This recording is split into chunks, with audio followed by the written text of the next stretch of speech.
కేంద్ర వార్త రాష్ట్ర ప్రభుత్వ ఉద్యోగులకు సంబంధించి డబుల్ ధమాకండి డిఏ పైన ఒక లేటెస్ట్ అప్డేట్ అయితే రావడం జరిగింది.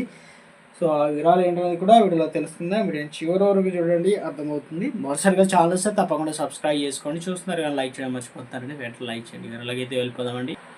అధికారంలోకి వచ్చిన ఏడాదిన్నర తర్వాత ఏపీ ప్రభుత్వం ఉద్యోగులకు సంబంధించి కొన్ని మేలు చేసే నిర్ణయాలు కూడా తీసుకుంటుంది. ఈ క్రమంలో రెట్టింపు ఆదాయం లభించేలా ఒక కీలక నిర్ణయం కూడా తీసుకుందనమాట.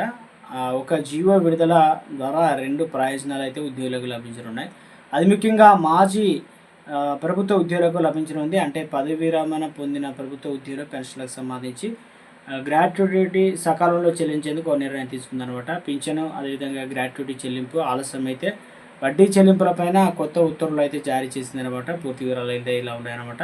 పదవి విరమణ చేసినటువంటి ఉద్యోగులకు సకాలంలో పెన్షన్ గ్రాట్యుటీ ప్రయోజనాలు అందించే విషయంలో ఆంధ్రప్రదేశ్ ప్రభుత్వం జీవో 59ని జారీ చేయడం జరిగింది. ఇక ఈ జీవో రాష్ట్ర పరిపాలన కీలక మార్పులు కల్పిస్తుంది. జీవో ప్రకారం ఉద్యోగ పెన్షన్లు లేదా గ్రాట్యుటీ మంజూరులోను పరిపాలన లోపం కారణంగా ఆలస్యమైనటువంటి బకాయిలపై జనరల్ ప్రావిడెంట్ ఫండ్ జీపీఎఫ్ వడ్డీ రేటుతో సమానమైన వడ్డీ చెల్లించాల్సి అయితే ఉంటుందన్నమాట.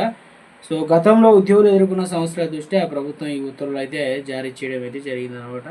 సో గత ప్రభుత్వ హయాంలోనే ఉద్యోగులు పెన్షన్లకు అనేక సమస్యలు ఎదుర్కొన్నారని, దానికి పర్యవసానంగా ఈ కొత్త జీవో అవసరాన్ని నొక్కి చెబుతున్నాయి.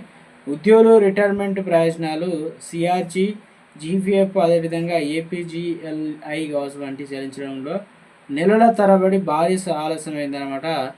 దానికి పరిష్కారంగా తాజాగా ఏపీ ప్రభుత్వం నిర్ణయం తీసుకుంది. ప్రస్తుత ఉత్తర్వులు ఆలస్యమైతే జీపీఎఫ్ వడ్డీ చెల్లించాలని చెప్పేసి ఆదేశించింది అనమాట. సో ఇక వేతనాలు, నెలవారీ పెన్షన్లు నెల మొదటి తేదీనే కాకుండా ఆలస్యంగా ఉద్యోగుల పెన్షన్లకు చెల్లించేవారు. దీంతో ప్రభుత్వ ఉద్యోగుల పెన్షన్లదారులకు తీవ్ర ఇబ్బందులు ఎదుర్కొన్నారు. ఇప్పుడు తాజా తీసుకొచ్చినటువంటి జీవోతో సకాలంలో చెల్లింపులు జరగనున్నాయి.